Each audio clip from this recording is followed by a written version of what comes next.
আসসালামু আলাইকুম। দুপুরের শীর্ষ সংবাদে স্বাগত জানাচ্ছি আমি সুমনা সুমা।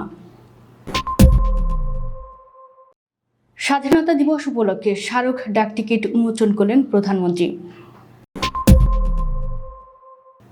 শেখ হাসিনার ফাঁসির রায় দেওয়া বিচারকের ফেসবুক হোয়াটসঅ্যাপ অ্যাকাউন্ট হ্যাকড, থানায় জিডি।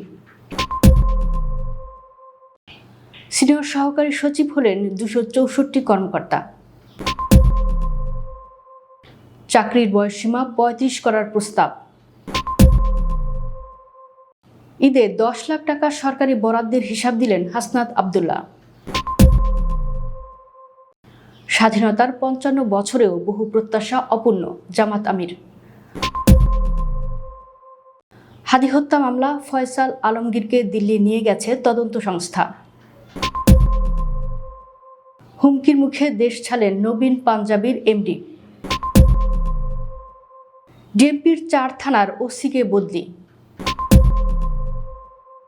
তেলের দাম $150 উঠলে বিশ্বব্যাপী মন্দা হবে, ব্ল্যাকরক প্রধান। ইরান যুদ্ধ থামাতে দিচ্ছে না সৌদি, হামলা চালিয়ে যেতে ট্রাম্পকে বারবার ফোন। কুয়েত বিমানবন্দরে ড্রোন হামলা, জ্বালানি ট্যাঙ্কে আগুন। শুনছিলেন শিরোনাম, এবার বিস্তারিত।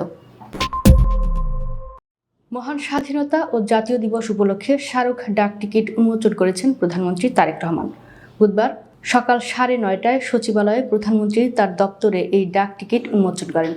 প্রধানমন্ত্রীর অতিরিক্ত প্রেস সচিব আতিকুর রহমান রুমন বলেন, মাননীয় প্রধানমন্ত্রী সকাল 9:02 সচিবালয়ে আসেন এবং তার কিছু দাপ্তরিক কাজ সারেন। ডাকটিকিট উন্মোচনের সময় ডাক ও টেলিযোগাযোগ মন্ত্রী ফকির মাহমুদ আনাম, ডাক সচিব আব্দুল নাসের খান ও ডাক অধিদপ্তরের মহাপরিচালক কাজী আসাদুল ইসলাম উপস্থিত ছিলেন। ডাকটিকিট উন্মোচনের পর প্রধানমন্ত্রীর কর্মসূচির মধ্যে রয়েছে মন্ত্রিপরিষদের সভা। বিকেল 4টায় এই সভা মন্ত্রিপরিষদ বিভাগের সভাকক্ষে। শেখ হাসিনার ফাঁসির রায় দেওয়া বিচারক আন্তর্জাতিক অপরাধ ট্রাইব্যুনাল 1-এর চেয়ারম্যান বিচারপতি মোহাম্মদ গোলাম মর্তুজা মজুমদারের ব্যবহৃত ফেসবুক ও হোয়াটসঅ্যাপ অ্যাকাউন্ট হ্যাক হয়েছে। এ ঘটনায় মঙ্গলবার রাজধানীর শাহবাগ থানায় একটি সাধারণ ডায়েরি করা হয়েছে। জিডিতে বলা হয়েছে, গত 18 মার্চ আন্তর্জাতিক অপরাধ ট্রাইব্যুনাল 1 চেয়ারম্যান বিচারপতি গোলাম মর্তুজা মজুমদারের ব্যক্তিগত ফেসবুক ও হোয়াটসঅ্যাপ অ্যাকাউন্টটি কে বা কারা হ্যাক করেন। এর মাধ্যমে হ্যাকার বিভিন্ন অপকর্ম সাধনের আশঙ্কা রয়েছে। এছাড়া এ বিষয়ে ব্যবস্থা নিতে বাংলাদেশ টেলিযোগাযোগ নিয়ন্ত্রণ কমিশনে চিঠি দেওয়া হয়েছে। চিঠিতে আগামী 7 কার্যদিবসের মধ্যে প্রয়োজনীয় পদক্ষেপ নেওয়ার অনুরোধ জানানো হয়েছে। আবেদনপত্রের অনুলিপি জননিরাপত্তা বিভাগ, স্বরাষ্ট্র মন্ত্রণালয়ের সিনিয়র সচিব এবং ঢাকা মহানগর পুলিশের কমিশনার কাছেও প্রেরণ করা হয়েছে। সিভিল প্রশাসনে একযোগে বড় ধরনের পদোন্নতি দেওয়া হয়েছে। বিসিএস ক্যাডারের 264 জন সহকারী সচিবকে সিনিয়র সহকারী সচিব পদে পদোন্নতি দিয়েছে সরকার। মঙ্গলবার দিবাগত রাতে জনপ্রশাসন মন্ত্রণালয় থেকে এ সংক্রান্ত একটি বিশেষ প্রজ্ঞাপন জারি করা হয়েছে। জনপ্রশাসন মন্ত্রণালয়ের জারি করা প্রজ্ঞাপনে জানানো হয়েছে, বাংলাদেশ সিভিল সার্ভিস নিয়োগ বিধিমালা 1981-র 5B বিধি অনুযায়ী এই কর্মকর্তাদের পদোন্নতি দেওয়া হয়েছে। পদোন্নতিপ্রাপ্ত কর্মকর্তারা এখন থেকে জাতীয় বেতন স্কেল 2015-র 6ষ্ঠ গ্রেডে 35,500 ও 67,010 টাকা বেতন ও অন্যান্য সুবিধাপ্রাপ্য হবেন। প্রজ্ঞাপনে কর্মকর্তাদের জন্য বিশেষ কিছু নির্দেশনা দেওয়া হয়েছে। পদোন্নতিপ্রাপ্ত সব কর্মকর্তাকে জনপ্রশাসন মন্ত্রণালয়ের সিনিয়র সচিব বরাবর ইমেইলের মাধ্যমে দ্রুত যোগাযোগপত্র পাঠাতে বলা হয়েছে। এছাড়া পরবর্তী নির্দেশ না দেওয়া পর্যন্ত তারা বর্তমানে যে কর্মস্থলে বা যে পদে নিয়োজিত আছেন সেখানেই কর্মরত থাকবেন। সরকারি চাকরিতে প্রবেশের বয়সসীমা 32 বছর করার জন্য অন্তর্বর্তী সরকারের অধ্যাদেশের সঙ্গে একমত হয়েছে সংসদীয় বিশেষ কমিটি। মঙ্গলবার জাতীয় সংসদ ভবনে কমিটির বৈঠক শেষে বিরোধী দলীয় হুইপ ও জামাতে ইসলামীর সহকারী সেক্রেটারি জেনারেল রফিকুল ইসলাম খান এ তথ্য জানান। দলটির পক্ষ থেকে বয়স 35 করার প্রস্তাব করা হলেও তা বিল আকারে সংসদে তুলতে বলেছে সরকারি দল। জানা গেছে, সরকারি স্বায়ত্তশাসিত সংবিধিবদ্ধ সরকারি কর্তৃপক্ষ, পাবলিক নন ফিনান্সিয়াল কর্পোরেশন সহ সরাসরি নিয়োগের বয়সসীমা 30 থেকে বাড়িয়ে 32 বছর করার জন্য জারি করা অধ্যাদেশ নিয়ে বৈঠকে আলোচনা হয়। এতে অংশ নেওয়া বিরোধী দল জামাতের এমপিরা বয়সসীমা বাড়িয়ে 35 রাখার প্রস্তাব করেন। পবিত্র ঈদ উল ফিতরে কুমিল্লার দেবিদ্বার উপজেলার দুস্থ জনসাধারণের জন্য সরকারি বরাদ্দের 10 লাখ টাকা যথাযথভাবে বিতরণ করা হয়েছে বলে জানিয়েছেন এলাকার সংসদ সদস্য ও জাতীয় নাগরিক পার্টি এনসিপির দক্ষিণাঞ্চলের মুখ্য সংগঠক হাসনাত আব্দুল্লাহ।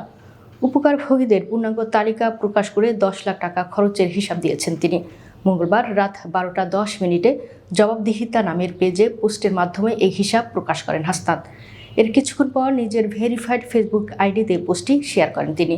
ফেসবুক পোস্টে হাসনাত আব্দুল্লাহ বলেন, পবিত্র ঈদ উল ফিতর 2026 উপলক্ষে দেবিদ্বারের দুস্থ ও গরিব জনসাধারণ মাঝে মানবিক সহায়তা হিসেবে বিতরণের জন্য যে 10 লাখ টাকা বরাদ্দ দেওয়া হয়েছিল সেটি যথাযথভাবে বিতরণ করা হয়েছে। মহান স্বাধীনতা ও জাতীয় দিবস যথাযোগ্য মর্যাদায় পালনের আহ্বান জানিয়েছেন বাংলাদেশ জামাত ইসলামের আমির ও সংসদের বিরোধী দলীয় নেতা ডাক্তার শফিকুর রহমান। তিনি বলেছেন, স্বাধীনতার 55 বছর পরেও দেশের মানুষের বহু প্রত্যাশা এখনো পূরণ হয়নি। মঙ্গলবার রাতে গণমাধ্যমে পাঠানো এক বিবৃতিতে তিনি একথা বলেন। বিবৃতিতে শফিকুর রহমান বলেন, 1971 সালের 26 মার্চ বীর মুক্তিযোদ্ধা ও মুক্তিকামী জনতা গণতন্ত্র, আইনের শাসন, ন্যায় বিচার, মত প্রকাশের স্বাধীনতা ও মানবাধিকার প্রতিষ্ঠার লক্ষ্যে তৎকালীন শাসক গোষ্ঠীর বিরুদ্ধে প্রতিরোধ গড়ে তোলে। মহান মুক্তিযুদ্ধের মূল প্রত্যাশা ছিল সাম্য, মানবিক মর্যাদা ও সামাজিক সুবিচার প্রতিষ্ঠা। ক্ষুধা, দারিদ্র্য, বেকারত্ব ও দুঃশাসনমুক্ত একটি রাষ্ট্র গঠনের লক্ষ্যেই সর্বস্তরের মানুষ মুক্তিযুদ্ধে অংশ নেয়। তিনি বলেন, লাখো শহীদের আত্মত্যাগের বিনিময়ে দেশ স্বাধীনতা লাভ করে, কিন্তু স্বাধীনতার 55 বছর পর মানুষের প্রত্যাশা ও প্রাপ্তির হিসাব করলে দেখা যায় বহু প্রত্যাশা এখনও অপূর্ণ রয়ে গেছে। ইনকিলাব মঞ্চের আহ্বায়ক শরীফ ওসমান বিন হাদি হত্যা মামলার প্রধান 2 আসামি ফয়সাল করিম মাসুদ ওরফে রাহুল এবং আলমগীর হোসেনকে জিজ্ঞাসাবাদের জন্য নয়াদিল্লিতে নিয়ে গেছে ভারতের কেন্দ্রীয় তদন্তকারী সংস্থা। ভারতে গ্রেফতার এই দুজনকে গত সোমবার রাতে কলকাতা থেকে নয়াদিল্লি নিয়ে যাওয়া হয়। ভারতে অনুপ্রবেশ ও অবস্থানের সঙ্গে কারা জড়িত সে সম্পর্কে জিজ্ঞাসাবাদ করা হবে। ফয়সাল ও আলমগীরকে জিজ্ঞাসাবাদের জন্য মঙ্গলবার পর্যন্ত ভারতের কাছ থেকে কনসুলার সুবিধা পায়নি বাংলাদেশ। তবে দ্রুত এ সুবিধা পাওয়া যাবে বলে আশাবাদ ব্যক্ত করেছে সরকার। পররাষ্ট্র প্রতিমন্ত্রী শামা ওবায়েদ গতকাল পররাষ্ট্র মন্ত্রণালয়ে ব্রিফিংয়ে বলেন, অভিযুক্ত ব্যক্তিদের দেশে ফিরে এনে বিচার করা সরকারের অগ্রাধিকার। কম দামে পাঞ্জাবি বিক্রি করে আলোচনায় আসা প্রতিষ্ঠান নবীন পাঞ্জাবির ব্যবস্থাপনা পরিচালক নবীন হাশেমি হুমকি ও নিরাপত্তা শঙ্কার মধ্যে দেশ ছেড়েছেন। মঙ্গলবার সন্ধ্যায় হযরত শাহজালাল আন্তর্জাতিক বিমানবন্দর দিয়ে তিনি বিদেশে পাড়ি জমান।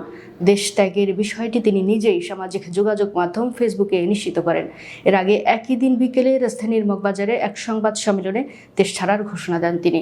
ফেসবুকে একটি ছবি পোস্ট করে তিনি লিখেন, সিংহের মতো বাঁচতে চাই, কিন্তু সিন্ডিকেটের গুলিতে সন্তানদের এতিম করতে চাই না, তাই দেশ ছেড়ে চলে যাচ্ছি। পরিস্থিতি স্বাভাবিক হলে হয়তো একদিন ফিরবো ইনশাআল্লাহ। নবীন হাশেমি অভিযোগ করেন, গত কয়েকদিন ধরে বিভিন্ন নম্বর থেকে তাকে ফোন করে হুমকি দেওয়া হচ্ছিল। তাকে ব্যবসা সংক্রান্ত ভিডিও মুছে ফেলতে বলা হয়, অন্যথায় তার বাকি ব্যবসাগুলো বন্ধ করে দেওয়ার হুমকি দেওয়া হয়। ঢাকা মেট্রোপলিটন পুলিশের 4টি থানায় অফিসার ইনচার্জ পদমর্যাদার কর্মকর্তাদের রদবদল করা হয়েছে। মঙ্গলবার ডিএমপির সদর দফতর থেকে পাঠানো এক অফিস আদেশের মাধ্যমে এ তথ্য জানানো হয়।